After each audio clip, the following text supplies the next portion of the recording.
We'd now like to welcome onto the podcast Jason Hardrath. He is a teacher. He's a guide for the Shasta Mountain Guides, and he is a chaser of what are known as fastest known times, not only in Northern California, but all around the Western United States. Jason, thank you so much for joining us today. I am super excited to have a chance to be here. This is going to be fun. Yeah. So my first question, we actually, you're a teacher, you're an elementary school teacher in Klamath Falls, right? Yes, I am. Yeah. So we recently had our friend Marcus DeVoisen on. He is a rock climbing guide, and he's also a high school teacher. So I have to ask, what is it with teachers being like badass outdoor enthusiasts? Is it because you have summers off? I mean, that was part of the reason. I teach health and PE, so it's kind of like I teach what I love and I live what I teach kind of thing. But yeah, I mean, part of why I chose teaching as a profession is, for one, I knew I couldn't sit still. I'm that ADHD kid that just struggled to get through school. My mom had to show up to school more days than she didn't to help me finish the day, without driving my teachers insane. And so I totally understand those students, but I'm still that as an adult too. I know I can't sit still for crazy amounts of time. And so I kind of chose a profession where it's all right, this profession is going to allow me to chase my own pursuits. And I feel like because of the alignment of me loving physical activity myself, it makes me that much better of a teacher because I go chase my own goals in these off times. Awesome. Well, so you're talking about chasing goals, and I can only imagine, I don't know if you write down your goals, but looking at your list of accomplishments is staggering, to say the least. So let's start out. For anyone who doesn't know, what exactly is a fastest known time? So fastest known times, a fastest known time was a term coined by Buzz Burrell and Peter Bachwin, who founded the fastest known time website as a way of sort of providing a forum. Because, I mean, this has gone on for human history for eons, where in certain areas, speed cultures develop around certain mountains or around fell running in Europe. And it used to be that it was kind of like a local level thing where all the locals kind of knew what the time was and who did it, kind of who the legend was. And so they kind of made it mainstream where it's okay, now there's this central hub that's hosting this. And so it still has that little bit of an informal feel in that it's not like Guinness Book of World Records where you have to pre-book and have them come out and certify your whole thing. It's okay, you need to announce what you're doing so people are aware ahead of time. So if they want to come show up and watch, they can. But then you're recording your data with a GPS watch, with live tracking with, say, a spot tracker or a Garmin InReach that updates live locations. You're taking time and geo-stamped photos, which is super easy nowadays because cell phones just automatically do that anyways. And then you're submitting all of that as verification. And they do look it over and make sure, especially if it's a well-contested or historic FKT, they definitely look over your data and make sure, okay, this all lines up. It's actually you were actually there. And yeah, then it gets published to the site so others can see what the fastest times are on these epic routes.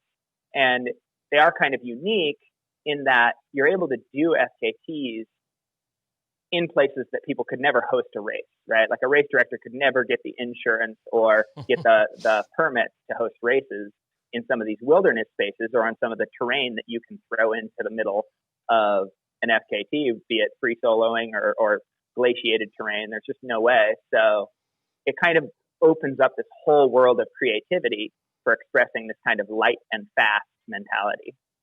Yeah, I've certainly been hearing a lot about it over the last couple of years, and it was certainly a new phenomenon, and everyone was referring to it as an FKT, which was confusing at first because I didn't know what it was, but now I know it's the fastest known time. And there was just a guy who got the FKT around the Tahoe Rim Trail, and that was a big deal, I know, in Tahoe. So Adam's awesome. I love Adam. Yeah. That's insane what he did. It was really cool. But so based on my research on the fastest known time website, it looks like you have 46 FKTs in 2020 alone. Is that right? It's right around that. Yeah. You I haven't haven't counted, but gone I've in. counted. Yeah. Yeah. I've gone out on one or two trips around the block. Yeah. So what's that like? Do you just have a long list of ideas that you're trying to sort of cross off throughout the year? Yeah. So basically, I have a little black notebook, famed little black notebooks, right? That has about 148 different routes that I've done some amount of research on. Like, okay, is this terrain I'm capable of covering? Do the numbers, do the metrics work out that I should be capable of producing like this kind of time on this type of terrain? And so, yeah, I kind of have this notebook of ideas of things I know I'd be interested in, routes I'm drawn to. And then I just kind of look at the weather, look at conditions, and choose something that lines up. Kind of a little bit of a leaf on the wind in that way, which I like it more that way anyways. I'm not much of a structure person. Structure makes me sort of shrivel up inside. I like it when it's spontaneous. Me too. So I've seen, so you did some stuff. I mean, you did some stuff all over the Western United States just in 2020 alone. You did like some Trinity Alps Wilderness stuff, but the most impressive that I saw in Northern California specifically was your Mount Shasta FKTs. So you did what you called the Infinity Loop, which did you make that name up? That name was made by Chad Kellogg. He was the original person that thought it up on Mount Rainier to start. He passed away before he ever had a chance to attempt it in a sad accident down in Patagonia. And so it was kind of his friends founded it and completed it on Mount Rainier, kind of putting his name on it as the one who thought it up, kind of a little bit of in honor to him because he loved speed climbing. He loved big, gnarly routes. And the Rainier Infinity Loop is big and gnarly, 136 miles, 44,000 feet of elevation gain. Wow. And that was my first experience. I went and broke the record on that one, solo and self-supported. And like, it was just an insane experience. And I kind of fell in love with the aesthetic of experiencing a big mountain, both from the bottom and from the top, and seeing it from every side, all under your own power. And there's just something magical through all the difficulty. There's just something beautiful about the aesthetics of the effort. And I was like, I want to do more of these. And there had already been someone actually at the same time as I did the Rainier Infinity Loop. I think he was 18 when he did it. A teenager, Landon Lim, established the Infinity Loop on Hood. And then someone had already done an Infinity Loop on Adams, but no one had done one on Shasta yet. And all three of those sort of became primary goals for me. It's like I want to have this experience with these mountains and inspire others to come give this a go who like this type of thing. So how would you explain an Infinity Loop? Because I've seen the routes on paper, on picture. Do you? And for anyone that doesn't know, you're summiting for Mount Shasta. You're summiting Mount Shasta, and then you're running the entire way around it. So what's the process? Do you summit it first and then go all the way around? What is an Infinity Loop? How do you conquer an Infinity Loop? All right. So an Infinity Loop is distinct from a summit circumnavigate. A summit circumnavigate, you go up one route and back down the same route, and then you just go around the whole mountain. It's kind of easy in the name. The Infinity Loop, if you imagine what an Infinity Loop looks like, if you put the top of the mountain right in the center of that loop, like a figure eight, right? You then draw that Infinity Loop by climbing up and over the mountain.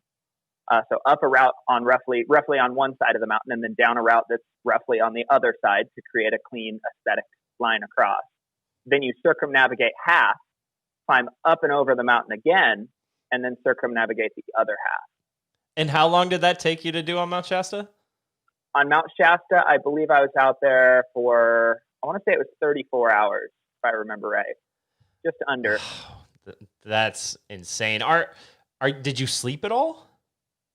I think I took about a 45 minute nap, and a couple short dirt naps as well, where it was just like I was still out on the trail and I was starting to get sleepy and wobble on my feet, and it's like, all right, power nap just threw on my puffy and curled up in a ball and kind of passed out till I got cold and stood up and went again.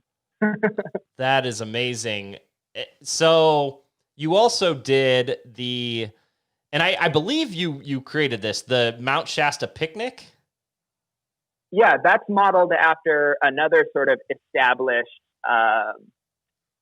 concept, for lack of a better term. And David Gonzalez, he first did what he referred to as picnics with the Grand Teton in Wyoming, where you bike out of Jackson, then you swim across Jenny Lake, and then you summit the Grand Teton, and then you reverse it all. So back down the mountain, back across the lake, bike back to town. So that's kind of the aesthetic, and kind of the hope of his effort is to like create these human-powered experiences where you're pushing yourself on the bike, you're swimming yourself through the lake, you're climbing on foot, and so I think that's the part that to him is really important. And so I tried to bring as much of that ethic to creating it on Mount Shasta, even though Mount Shasta is a little different because the way the features line up, the lake and the bike ride and all that, right? You swim first instead of swimming after the bike ride. So you did. It's basically a triathlon with a mountain. No big deal. No big deal. So you did Lake Siskiyou. You swam across Lake Siskiyou, then you hopped on a bike to Bunny Flat, and then you climbed to the peak, and then you reversed it all, right? Am I right? Right. Yep. So all the way up and then all the way back down, finishing with a swim back across the lake. And I started from, I don't know the name of the parking area. It's on the far end of the lake, and there's just this like green gate that's locked up there in the parking area, and it just made like a really simple start-finish point where you had to get up out of the water and run a little bit at the end, and it made it kind of fun. Yeah, I saw that video on Instagram. I guess it was about a month ago, and I was like, no, this can't be what he's doing. Yeah, I was just so dumbfounded. I'm like, he's not actually going to go from Siskiyou and then climb it, and you're wearing a whole wetsuit, and that it's just crazy. It's a cool effort. I've had a lot of people intrigued. They're like, are you gonna do this again next year? Can we get a group together and do it? I'm like, yeah, let's see what happens. Let's kind of plan on that. Who knows? Maybe it'll become like a little part of the culture there. Whether people are doing it, all out to try to get the fastest time, or they're just doing it casually for fun with each other to see what happens. Yeah, either way, it's like I love coming up with stuff where it gives people a fresh take on like, wait a minute, I think I could do that. I could try that. Even if I broke it down into more than one day, I could go link together this experience. And so, yeah, I definitely love routes like that the experience and the aesthetic of it sort of makes it a draw, whether you're trying to break the record or not. And the picnic is definitely one of those ones where anybody with any experience in a triathlon is going to be like, oh, that would be really cool. Do you like creating your own FKT, or do you like beating someone else's FKT? There's a bit of both. It's a balance. I mean, I love the creative process. For me, that's one of the big reasons I do these. Even with efforts where I'm doing one that someone else has done, there's still this element of like doing the logistics yourself, seeing if there's any, like especially on the mountains. Oftentimes you're allowed to take like different variations of routes that may be harder or easier, longer or shorter. So there's this creative planning element that's a part of even doing the ones that others have done. But especially when you're the one doing the very first effort, like doing the Shasta Infinity Loop, I had to like scout what is this circumnavigation going to be like, and there's very little information out there because unlike these other mountains, Shasta doesn't have a circumnavigation trail right now. So it's a lot of linking together old forest roads that may or may not be grown over, volcanic terrain. I'm just trying to figure out, okay, is it going to be more efficient to go lower and find more roads, or is it going to be more efficient to stay higher? In keeping with the aesthetic of the other infinity loops on other mountains, I basically made the rule that you need to stay roughly below the highest trailhead on Mount Shasta, which is the old ski bowl at 7,800.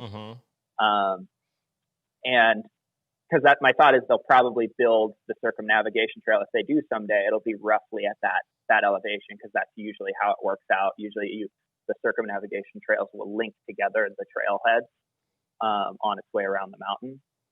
And so I was like, okay, stay roughly at the height of the trailhead as you go around, and that way it should map well if the trail does get built, and it will be significantly faster. But I wanted to get out and do it, and there's you can't sit and wait and hope that somebody's going to build a trail.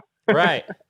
Yeah, I've definitely seen it come to prominence, and it seems like a lot of people that are doing it in the Mount Shasta area, like you, live in sort of the Southern Oregon area and are going over to Hood and to all these different places.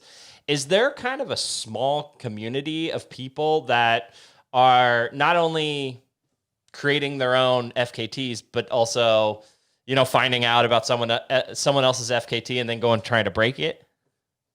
Yeah, there's a whole niche subculture of, and it kind of crosses over, right? Because it's like this niche of, it could be rock climbers who like going fast and see a route like I did. I put one up on the Cosmic Wall up Mount Hubris in the Castle Crags. Oh yeah. And it's just a sprint, like you're running up the hill as fast as you can. You're grinding up the route as fast as you can. You're able to like down climb the backside of it, and then you run back down to the car and your time stops and you get back to the trailhead. So there's routes like that kind of draw like maybe a runner climber type. There's routes that draw mountaineer, like the ones I've done on Shasta, where if they have mountaineering skills, they might be drawn to it. And then of course it draws people from the ultra running and the trail running world. So it's kind of this weird, interesting crossover of groups that it pulls together, but it is definitely its own niche culture where there's some people that are very stoked about getting out and either trying other people's routes. I mean, I've had people write me thank yous for routes that I put up that they've come and beat me on. It's like, oh, this route was so cool. Thanks for putting it up in Oregon or putting it up in California. I'm like, that's awesome. I mean, there's part of me that's a little sad when a record gets beat, but I'm definitely, it's way more than outweighed by the stoke that it's like, hey, that person did a thing and I had a small contribution to that. Absolutely. Yeah. It's got to be cool. You're almost like Lewis and Clark, you're figuring out this whole, I mean, these records are meant to be broken, right? And you're creating the record so that others can do it in the future. I think that's super cool. No, I've loved that right from like very early, before I had this crazy idea of chasing 100 FKTs and trying to be the first person to do 100.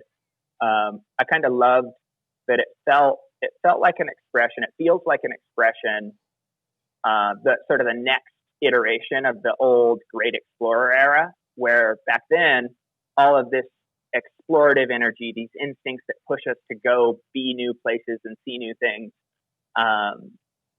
It used to be that was just getting there, being the first one to go there, being the first one to summit a mountain, being right.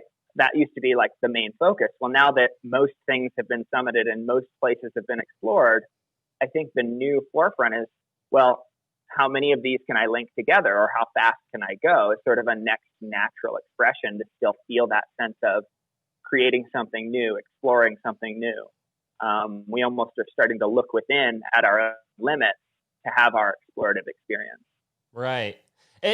You mentioned 100 FKTs, and I literally counted just your 2020 FKTs. There's 46. Do you have 100, or have you had 100 over your life? I'm at 71 right now. 71. Yeah, because it does seem like, when you look at your list, you're knocking these out with a fervor that it's pretty unbelievable when you're looking at it. So are you doing more? Do you have more planned this summer? Do you have more planned this year and next year? What are your plans coming up? So yeah, I definitely have plans to do more. Kind of a fun side sub goal I made for myself this year, because I kind of got off and got rolling. And I mean, I lost a little momentum when they shut down everything for COVID. Yeah. And that was difficult to navigate, to make sure I was still being ethical and reasonable and safe. But now it's like, I kind of figure, FKTs are essentially the original virtual race, right? And now a lot of different race directors are doing these virtual races where it's like, okay, we're going to like either live stream it if we're doing a loop type course and we'll see who lasts the longest, or we'll all just submit our data and, you know, run on a local course we make ourselves. And so it's kind of interesting they're doing that to motivate people. But in my mind, it's like FKTs were the original version of that. You're racing, you know, anyone throughout history that's like put up an effort on a given route and seeing how it turns out. And so I've been able to, because I have the notebook with all the different options, I've been able to find things that are in areas where the risk is low, the risk I'm going to contract it or carry it is low.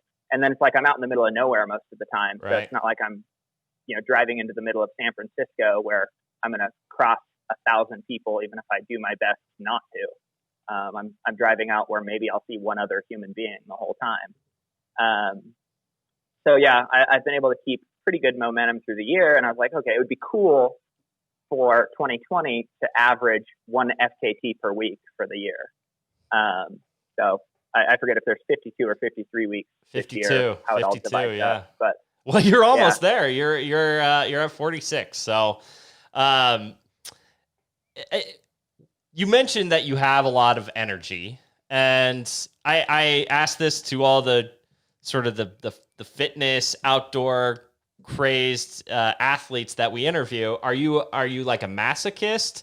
Do you like what got you into this lifestyle where you just want to push yourself and be in pain and try new things? I don't think I have a love of the pain. I think it's been sort of a long process because of being the kid who couldn't sit still and would mess up my relationships because of impulsive behavior, whether it was friendships or, you know, making family angry or whatever. I discovered also that movement, and we all discover this at some point in life, getting out and moving our bodies helps us focus. It helps us manage our emotions better. It helps us like deal with stress in other parts of life better. That's just, you can look at the science, that's functionally how it works. It literally reinforces the parts of your brain and the buffering of the, you know, cortisol and other chemicals related to stress. It increases your body's capacity for that. And so I fell in love with that heightened level of living at a very young age, and just kept kind of exploring and pushing and being curious and being passionate and playing. And I keep a sense of play in what I do. You know, a lot of people think I must be out there just like gritting my teeth and like grinding it out. It's like, no, oftentimes I'm like laughing and like stoked that I'm out there and curious what's around the next corner. So it's definitely been this process of like teaching myself how to keep my mind in an optimal state, right? Because I mean, grinding, being angry at yourself, cussing your way through it, that is a skill. Like that does work in some situations, but you can only do that for so long before you burn that willpower out. Right. So you have to have other ways of accessing desire to keep going. And I do that through, you know, the explorative instinct, desire to play, curiosity. These are all things you can access and like find I'll call it a happier desire to keep going and go new places and do new things. And so I think that's all been sort of built into it. And I know I love these spaces. I love being in the mountains. I love being out in nature. And so any excuse to do more of that, like fits with my worldview, fits with the story I have for myself, what I want to see more of in the world. And then adding in that I love teaching, but I love the process of helping carry others forward. I love coaching. I coach both kids and adults. This is sort of able to easily fit into a narrative of like, okay, I'm now inspiring others through this too. So even if nobody cared about what I was doing, I would still go do it just because I love it for myself and enjoy it for myself. I like these experiences of feeling myself tested up against nature. I love these experiences, the aesthetics, the beauty of it, but also it gives me permission to speak into people's lives when they, you know, see what I do and go, oh my gosh, I want to do something like that. I go, well, let me show you. I'll happily show you. And so it allows me to feel like I'm adding value to people around me, which I think is one of the, you know, most important things of a well-lived human life. So yeah, I guess it's my art in a way. And it's It's so funny you talk like that. I mentioned our friend that we had on the podcast who's a teacher as well. He had the same thing. He wanted to teach and inspire through the outdoors, right? You're combining sort of how you are as a human with your passions, and you're inspiring others to do that. I just love that.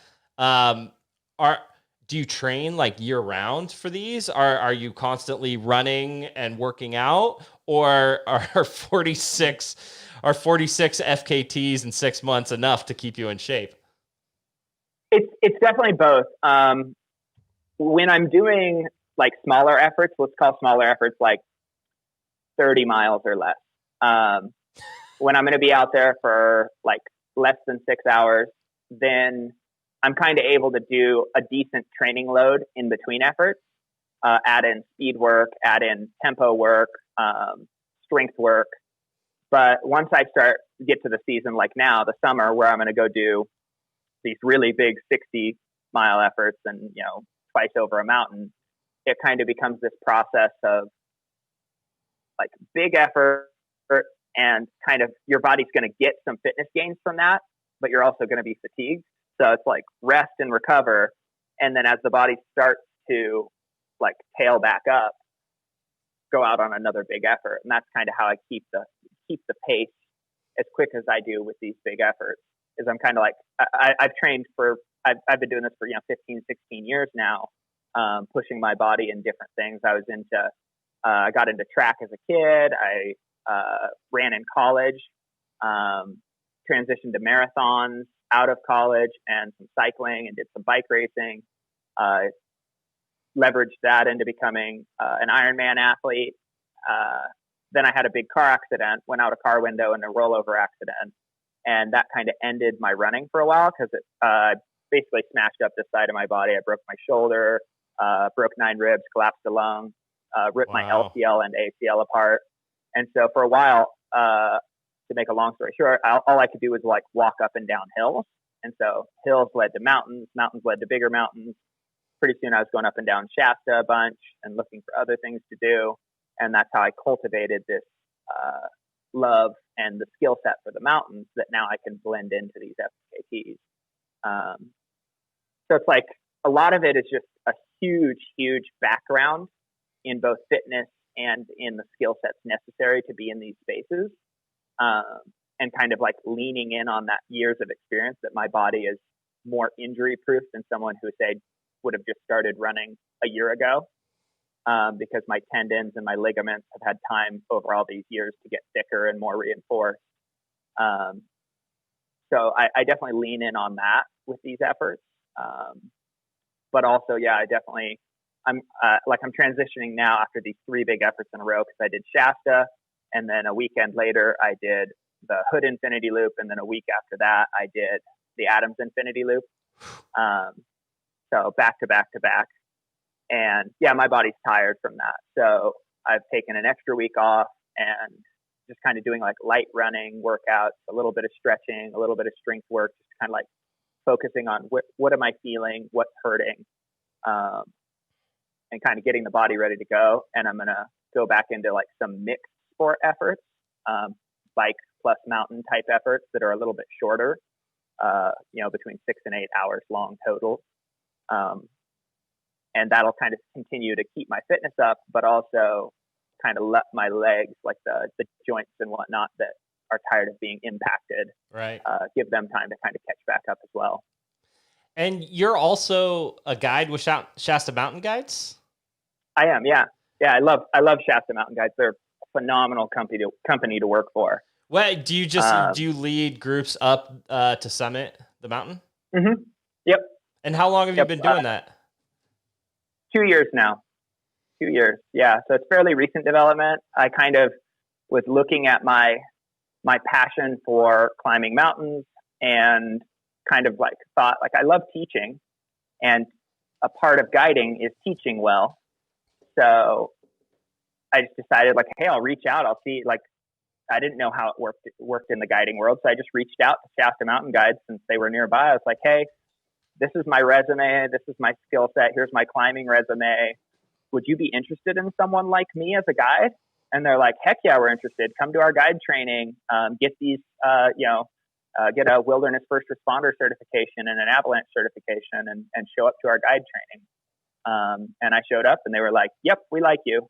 And so, yeah, since then I've been guiding for them, and I really like, they have a culture of cultivating, their guides versus sort of some other guiding companies sort of have this, oh, you need these certifications, otherwise we won't even talk to you. At SMG, there's definitely sort of this, spirit of, what's the word I want? Apprenticeship, which I love. I feel like we're missing chances for apprenticeship in this country, in a way that it feels like it used to be more common, and now it's harder to find. It's just like, you need a degree or you need a certification, otherwise don't talk to us. With SMG, they're like, no, we're going to show you everything you need, and we're going to make sure you're fully capable of guiding on this mountain. And yeah, we want you to get the certification too, but we're going to start working with you before that. And I just love that spirit. You know, being a teacher, I'm hopelessly into helping people be better. And I feel like their company kind of models that really well. Do you have any stories on Mount Shasta? Do you have you seen any, whether it be horror stories or maybe triumphs over the last couple of years?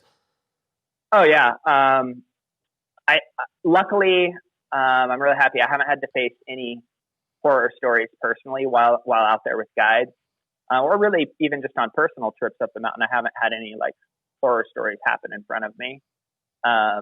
But definitely some really cool stories of triumph. I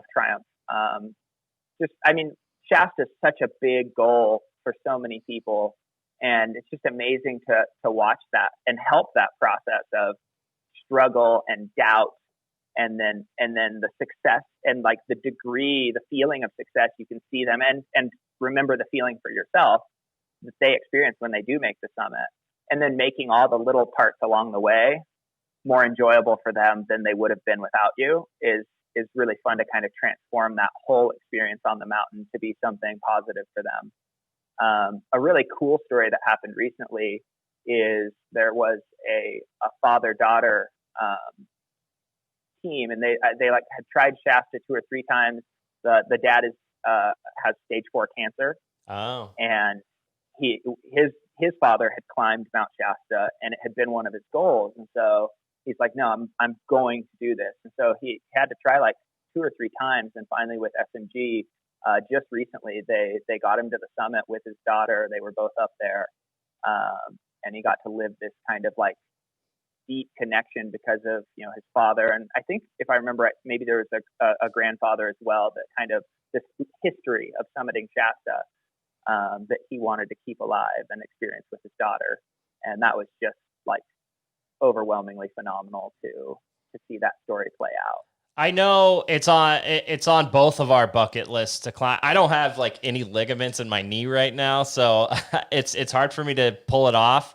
But growing up, our father used to do it every year, and I think he did it 14 straight years. And wow, we used to watch him train every year, and sometimes he'd come back and he'd say, I didn't make it. And that was okay for him, trying. But I think it's definitely, Mount Shasta is just so close to us and everything that we do that it's certainly a bucket list. So for anybody who wants to, say me with ligaments in my knee, say anybody that wants to go climb Mount Shasta, what's the starting point? You just start trying to get in shape? Do you reach out to a guide service? What's the best approach to go about it? You can look out for people who are either coaches who have like knowledge and a skill base in coaching people for being in, elevation, for climbing, for that type of stuff. Maybe it's a personal trainer, maybe it's a coach, or you can oftentimes reach out to guiding services. And they will have training plans that they're like, oh yeah, you want to come climb our mountain? Here's a training plan. So that can be a great direction for people to get some advice, as well. I mean, some mountain guiding services even like have a partnership with, someone who does training specific to that mountain. I'm not aware that, Shasta Mountain Guides has anyone in a formal sense that way. But there are guiding services that, they have their own training book. They have a person that will coach you. And then you come in and you climb with their guides on the mountain too. So are you just like, are you doing a lot of Stairmaster? Are you running on the treadmill a lot? Like, what's like a good workout? So for me, I love being in the outdoors. So I'll do my stuff out in the elements that, I want to be in. Plus then, it's like, I think of Mount Shasta, there's such a convenient road to drive up, that Everett Memorial Highway, where you're not tearing your car up on a rough road just to go like get some elevation experience. You can drive up to, 7,800 feet and get out and walk or hike on the trails. But things you can do specifically, whether you're able to get up to, say, Mount Shasta, or you just have a hill nearby, or, a set of steps, is kind of train with the weight you're going to be carrying. So load a backpack up with, 40 pounds of weight, 50 pounds of weight, and, do some sets and reps of stair steps, do some sets and reps of walking up your local hill. If you use water, the cool thing you can do, like if you do have a bad knee, is on the uphill, you have it loaded up with water, and then you get to the summit, you pour it all out and walk back down without weight, so that you're not, flaring that knee up by carrying weight and walking downhill. Right. Although I would say you should do some downhill stuff as well, since that is kind of one of the hard parts of the day. Oftentimes people are so stoked and jazzed for the summit, and we have to coach them on this. Like, don't let your guard down once you make it to the summit. That's the halfway point. The true summit is back down in the parking lot, right? That's when we can celebrate. And so, yeah, you definitely have to keep your mind engaged. So preparing for that as well.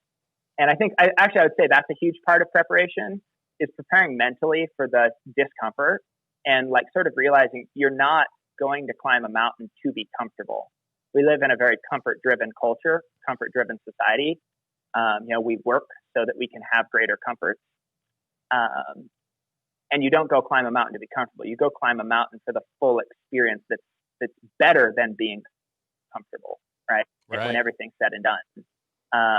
But you have to endure those low points for the high points to really like show their true vivid color. And I think some people don't come fully prepared for, going through the valley of the shadow of death, so to speak. Yeah.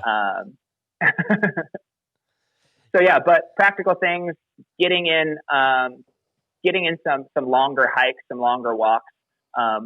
Two ways I go about it. I think about foot time. How much time will I be out moving? And so even if I go walk on easy terrain, or I stand throughout the workday for the same amount of foot time, that's one way to make your body more resilient and ready to be out moving on the mountain for 8+, 9+, 10+ hours on summit day. So foot time is one way to track it. You can go out on hikes that are the same distance, even if it's an easy hike. So it's like round trip, Mount Shasta is 10.6 miles. So leading up to it, you should have a couple of times on the weekend where you go out for a hike that's 10.6 miles or longer, so that you're sure, and that creates confidence, right? Then I can cover the horizontal distance. So It gives you these little mental like confidence boosts for when you're there on the mountain. You're like, I know I can cover this distance. And then doing little bouts where you're focused on the vertical gain. Like, okay, I'm going to do, how fast can I climb 1,000 feet? You're going to climb 7,000 feet total on Mount Shasta from the car to the summit. And that's going to be broken up, obviously, if you do multiple day climbs. But kind of think through, like, okay, this is roughly how fast I can climb 1,000 feet on this little local hill. And this is how fast I can do it comfortably. All right, that means it should take me this long, roughly, to climb the mountain to the top. And you can kind of start learning and building these little bits of confidence about what you're doing as you approach the big effort. Yeah, I like that. I know my dad, he used to, he would train for 6 weeks. At the 2nd week mark, he'd climb Lassen Peak. At the 4th week mark, he'd climb Shasta Bali. And then at the 6th week mark, he's up to the 14,000 feet at Mount Shasta. So I like that idea. You're also dealing with the elevation and the lack of oxygen at these different places. While it's not as extreme as Mount Shasta, it's certainly helpful to sort of build up to that point. Absolutely. So This was awesome, man. Thank you. You're like a huge inspiration. I really appreciate the time. So I have to ask you, do you have any FKTs coming up? Do you keep it a secret because you don't want other people to steal it? Like, what's coming up in the near future? Coming up in the near future, actually, I just got cleared for solo climbing on Rainier again for this year. So I'm going to head up there, and I want to chase the Sea to Summit duathlon record. So you bike from Puget Sound up to the trailhead, and then you summit the mountain. The timer starts when your back tire leaves the ocean water, and the timer stops when you hit the summit. So I'm super excited for that one. Wow. Yes, very excited for that one because Rainier is also a beautiful mountain and an amazing experience. So I'll head up there. I'll do that, and then I think it'll be time to head south for some fun adventures in either Yosemite or down near Mount Whitney. Nice. Nice. And you have an awesome Instagram. What's your Instagram handle so people can follow your adventures? It's my first and last name, Jason Hardrath. Hardrath spelled Hardrath.